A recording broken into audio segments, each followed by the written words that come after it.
నమస్తే. నేను సిరి. ఇక్కడ చూసినట్టయితే వైఎస్ జగన్ ట్రెండ్స్ లో వాళ్ళు help them if you can retweet and spread the more visibility అని చెప్పేసి ఒక పేషెంట్ తాలూకు అంటే తనకు సంబంధించిన ఒక బిల్ ఏదైతే హాస్పిటల్ బిల్ ఉంటుందో దానికి సంబంధించి ఆమెకి ఏ వ్యాధి వచ్చింది ఏంటి అనేది కూడా ఇక్కడ పొందుపరచడం జరిగింది. అయితే ఇది ఎవరికంటే జగన్మోహన్ రెడ్డి గారి ట్రెండ్స్, వైఎస్ జగన్ ట్రెండ్స్ అనే పేజ్ లో వైరల్ అవుతుంది. అయితే దీనికి రీట్వీట్ కూడా చేశారు ఇక్కడ ఆఫీస్ ఆఫ్ నారా లోకేష్ అని చెప్పేసి. అసలు ఏంటి ఈ ట్వీట్ అనే దానికి సంబంధించిన విషయాన్ని మనకు తెలియజేయడానికి ఇప్పుడు మనతో పాటు ఉన్నారు TDP official spokesperson Suryadevara Latha గారు. నమస్కారం మేడం. నమస్తే. ఇప్పుడు చూసినట్టయితే ఇక్కడ మనం చూసాం వైఎస్ జగన్ ట్రెండ్స్ లో help them if you can అనే అంటే ధనలక్ష్మి అనే పేషెంట్ ఏదైతే సఫర్ అవుతుందో తనకున్న వ్యాధితోని ఈమెకి హెల్ప్ చేయండి వీలైతే అని చెప్పేసి పెట్టడం జరిగింది. ఇక్కడ మనకి ఇక్కడ డీటెయిల్స్ చూస్తున్నట్టయితే ఇక్కడ అన్ని మెడికల్ రిపోర్ట్ మనం చూడొచ్చు. తన వయసు ఏంటి అనేది కూడా మనకు అన్ని మొత్తం ఉంది. సో దీనికి ఇక్కడ తినకి ధనలక్ష్మి గారికి వైద్యం అందిస్తున్నట్టు ఇక్కడ చూస్తే ప్రస్తుతం ధనలక్ష్మి గారికి ఎన్టీఆర్ వైద్య సేవ కింద వైద్య సహాయం అందించడం జరుగుతుంది. అవసరమైన ఎడల ముఖ్యమంత్రి సహాయ నిధి నుండి సహాయం అందిస్తామని కుటుంబ సభ్యులకు తెలియపరచడం జరిగింది అని చెప్పేసి వైఎస్ జగన్ ట్రెండ్స్ కి ట్యాగ్ కూడా చేసేసారు. సో దీని మీద ఇప్పుడు మీరు ఎలా స్పందిస్తారు మేడం? అంటే మనం దీనిలో ఒక్కటే అంటే రాజకీయాలని వాడుకోకుండా ప్రజలకి ఇబ్బంది కలగకూడదు. అంటే గతంలో ఏం జరిగేది, జగన్మోహన్ రెడ్డి ప్రభుత్వంలో ఉన్నప్పుడు ఆ రాజకీయాలను అడ్డం పెట్టుకొని ప్రజల్ని ఇబ్బంది పెట్టాం. ఎవరైతే సింపతి పరులు ఉన్నారో రాజకీయంగా, అంటే ఏదైనా ఇప్పుడు తెలుగుదేశం సింపతి పరులు ఉన్నారనుకోండి, వాళ్ళని ఇబ్బంది పెట్టించడం, ఇలాంటివన్నీ గతంలో జరిగేది. కానీ ఇప్పుడు చూస్తుంటే ఎంత ఫ్రెండ్లీ వాతావరణం.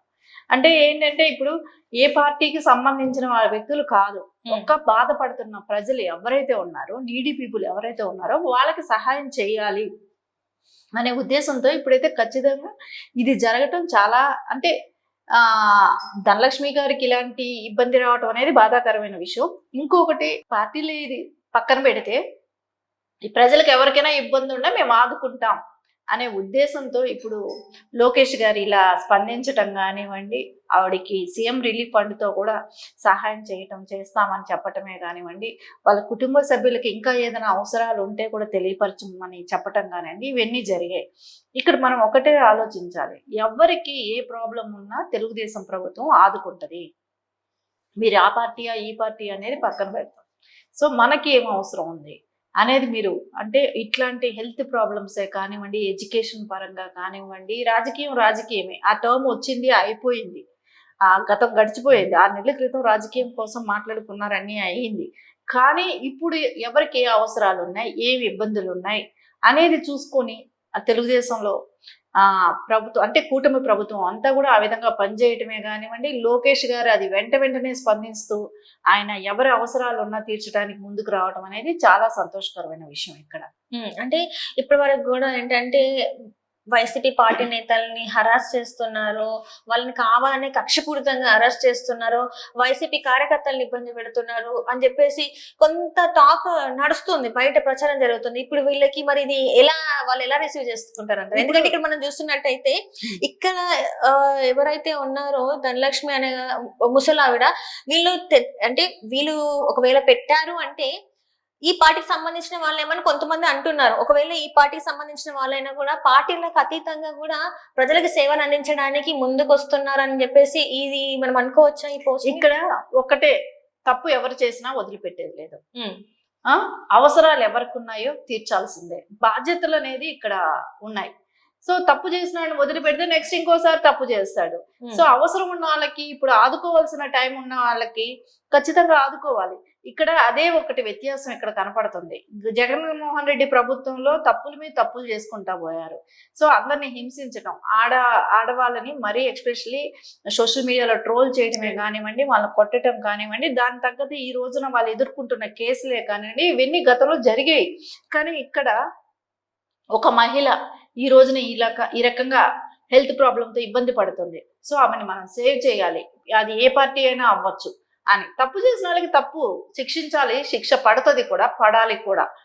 కానీ ఇక్కడ ఏమీ తెలియని వాళ్ళు అమాయకులు కొంతమంది ఉంటారు. సో ఏదో అభిమానంతో ఓటేసి ఉండొచ్చు, కానీ వాళ్ళు పడే ఇబ్బందిని మనం చూడకూడదు. ఒక సీఎం స్థాయిలో ఉన్న నారా చంద్రబాబు నాయుడే కానివ్వండి, మినిస్టర్గా ఉన్న లోకేష్ గారే కానివ్వండి, కూటమి ప్రభుత్వమే కానివ్వండి, వాళ్ళు ఎవరూ కూడా ఇలా ఇబ్బంది పడే వాళ్ళని మనం ఆదుకోవాలి.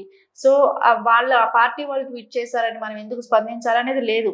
ఒకటి ఇక్కడ ప్రజలందరూ కూడా గుర్తిస్తున్నారు కదా, తప్పు చేసిన వాడికి శిక్ష, చేయని వాళ్ళకి ఏదైనా అవసరం ఉన్న వైసీపీ వాళ్ళలో అంటే హెల్త్ ప్రాబ్లమే కానివ్వండి, ఎడ్యుకేషన్ ఏదున్నా సరే వాళ్ళకి హెల్ప్ చేయాలి. ఆ గవర్నమెంట్ రూల్ కాబట్టి అది ఫాలో అవుతున్నారు. సో ఇది మనం ఏపీ ప్రజలందరూ కూడా ఇది గుర్తిస్తున్నారు కదా.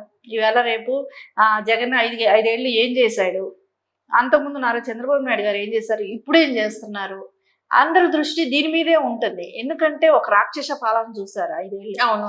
సో దానిలో నుంచి బయట వచ్చేటప్పటికి వీళ్ళకి ఎలా అనిపిస్తుంది, ఎలా ఉంది, ఎందుకంటే గతంలో తెలుగుదేశం వాళ్ళని ఎక్కడా కూడా ఆదుకోలేదు. వాళ్ళ ఆస్తులు ధ్వంసం చేశారు, వాళ్ళని చంపారు, వాళ్ళని మానసికంగా క్షోభ పెట్టారు, ఇన్ని రకాల ఇబ్బందులు పెట్టినారు. తెలుగుదేశం వాళ్ళు అనే ఒక ముద్ర పడిందంటే వాళ్ళని ఆ రకంగా ఇబ్బందులు పెట్టారు, కేసులు, జైళ్లు పాలయ్యారు, కుటుంబ వ్యవస్థ అంతా చిన్నాభిన్నం చేశారు. కానీ ఈ రోజు తెలుగుదేశం అలా చేయట్లేదు కదా, కక్షపూరిత రాజకీయాలు చేయట్లేదు కదా. ఎవరైతే హెరాస్మెంట్ చేశారో అప్పుడు ప్రజలను కానివ్వండి, సోషల్ మీడియా అడ్డం పెట్టుకునే కానివ్వండి, స్కాములు చేసిన వాళ్ళే కానివ్వండి, అలాంటి వాళ్ళ మీద చర్యలు ఉంటాయి. అది అప్పుడే చెప్పారు, ఎలక్షన్ బిఫోరే చెప్పారు. ఎవరైనా తప్పు చేసిన వాళ్ళే భయపడాలి, తప్పు చేయని వాళ్ళకి ఖచ్చితంగా ఆ ప్రభుత్వం అన్ను ఉంటది పార్టీలకు అతీతంగా అనేది ఈ రోజు రుజువు అయింది కూడా. అంటే ఇప్పటికైనా ప్రజలు మరి కళ్ళు తెరుచుకొని, అంటే ఇప్పుడు జగన్మోహన్ రెడ్డి గారు అనేది ఏంటంటే, నాకు ఇప్పటికీ 39% ఓటు శాతం నా వైపు ఉంది, ఆ ప్రజలందరూ నాకే ఓటేశారు, సో నాకు కూడా ఇంకా అభిమానులు ఉన్నారని చెప్పేసి తను మాట్లాడడం అనేక సార్లు మనం చూసాం. సో ఇప్పటికైనా మరి ప్రజల్లో ఒక కను విప్పు ఇలాంటిది ఒక న్యూస్ అనేది బయటికి వెళ్ళి ఎవరైనా కూడా ఈ పార్టీ వాళ్ళు వీళ్ళని చూడరు, ఎవరికైతే అవసరం ఉందో వాళ్ళ పక్కన ఖచ్చితంగా నిలబడతారు, వాళ్ళకి అయితే సాయం కావాలో ఆ సాయాన్ని ఖచ్చితంగా తీరుస్తారు అని చెప్పేసి ఇప్పటికైనా ప్రజలు అనుకుంటారా, లేకపోతే దీన్ని కూడా ఇంకేమన్నా చేసే ప్రయత్నం చేస్తారా వీళ్ళు? అంటే ప్రజలకైతే ఆల్రెడీ తెలియబట్టే ఇంత మెజారిటీతో గెలవటం జరిగింది. సరే అప్పుడు టైంలో ఆ మాత్రం మెజారిటీ నా 40% ఉంది, 39% ఉంది ఇలా చెప్పుకుంటూ వస్తే కొంతమందిని భయపెట్టి వేయించుకున్నారు. తర్వాత మనీ ప్రలోభం అయితే జరిగింది. ఇవన్నీ జరగబట్టి కొన్ని చోట్ల ఆ మాత్రం అంటే అంత ఓటు శాతం ఉంది అని అనుకోవటానికి. కానీ ఇప్పుడు ఎలక్షన్ పెట్టినా కూడా మేబీ 10% కూడా రాదు, 10% కూడా రాదు, 39% నుంచి 10% కూడా వచ్చే ప్రసక్తే లేదు. ఎందుకంటే ఇప్పుడు రోజులు చూసారు కదా, ఆయన బిహేవియర్, ఆయన మాటలు, పద్ధతి, ఈ 4 నెలలు చూసారు కదా, ప్రజల కోసం ఏ రకంగా స్పందించట్లేదు. కానీ ఖచ్చితంగా 10% బిలోనే ఉంటుంది, రైట్, అబో అయితే ఉంటుంది. రైట్. అంటే టీడీపీ పార్టీ అనేది ఎప్పటికైనా కూడా ప్రజల పక్షాన ఉంటది. నారా చంద్రబాబు నాయుడు గారు అయినా, ఇంకా పార్టీలో ఉన్న ఎమ్మెల్యేలు కావచ్చు, మినిస్టర్లు కావచ్చు, ప్రజలకు కష్టం వచ్చిందంటే మాత్రం వాళ్ళ పక్కనే నిల్చుంటారు, వాళ్ళకి ఎలాంటి సాయం కావాలన్నా కూడా పక్క నెరవేరుస్తారు అని చెప్పేసి ఇది దోహదపడుతుంది.